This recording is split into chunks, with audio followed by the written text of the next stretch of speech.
नमस्कार साथियों। आज मैं आपको शमशान जगाने की विधि के बारे में बताऊंगा। तांत्रिक लोग किस प्रकार शमशान जगाते हैं और शमशानिक शक्तियों द्वारा अपना कार्य कैसे निकालते हैं। एक सफल तांत्रिक होता है जो वह शमशान जगाता ही जगाता है। उसके पास शमशान जगाने की अनेक विधियां भी होती है। आज मैं आपको साबर मंत्र द्वारा, साबर विधि द्वारा शमशान कैसे जगाया जाता है उसके बारे में जानकारी दूंगा। सिर्फ मैं जानकारी मात्र ही दे रहा हूँ, ये जानकारी के लिए वीडियो बना रहा हूँ।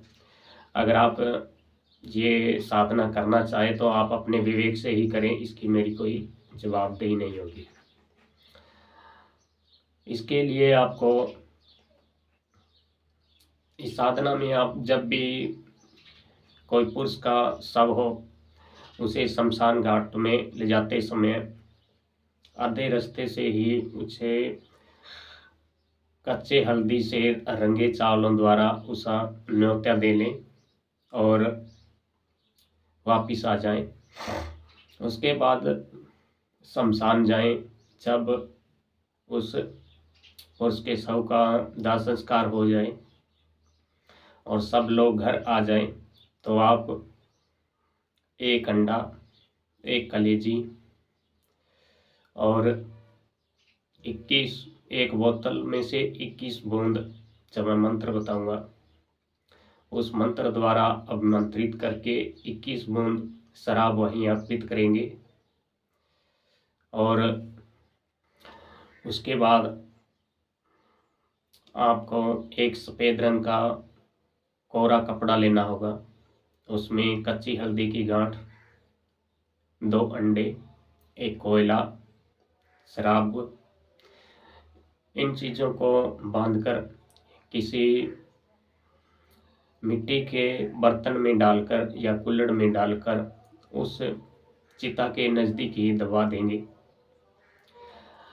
और दूसरे दिन पूरा निकल जाए और वह रात के जो अंतिम पहर होता है, रात के 3 बजे, उस समय आप वहाँ जाएं और जो आपने मिट्टी की हांडी या मिट्टी का बर्तन जो दबाया है उसे निकाल लें।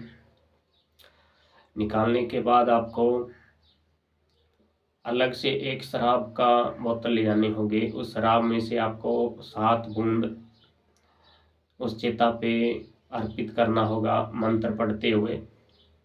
और जो उस कपड़े में, उस पोटली में, कुल्हड़ में जो सामान था आपको वहीं उस चिता पर अर्पित कर देना है। और उस चिता में से एक मुट्ठी राख लेकर घर आ जाना है। आपको वापिस मुड़कर भूल कर भी नहीं देखना है। वापिस मुड़ने से बहुत बड़ी हानि हो सकती है। आपको पीछे से कोई आवाज़ लगाएगा, पीछे से डरावनी आवाज़ें सुनाई देंगी, तो आपको घबराना नहीं है। उस राख को लेकर अपने घर में न लाकर किसी अन्य स्थान पर सुरक्षित रख देंगे। तो इस राख से आप बहुत से कार्य करा सकते हैं। जैसे किसी का लड़ाई करानी हो, किसी को वश में करना हो, किसी को विदेशन कराना हो, किसी में अनबन करानी हो, ये वैचारिक कर्म इससे ज़्यादा होते हैं।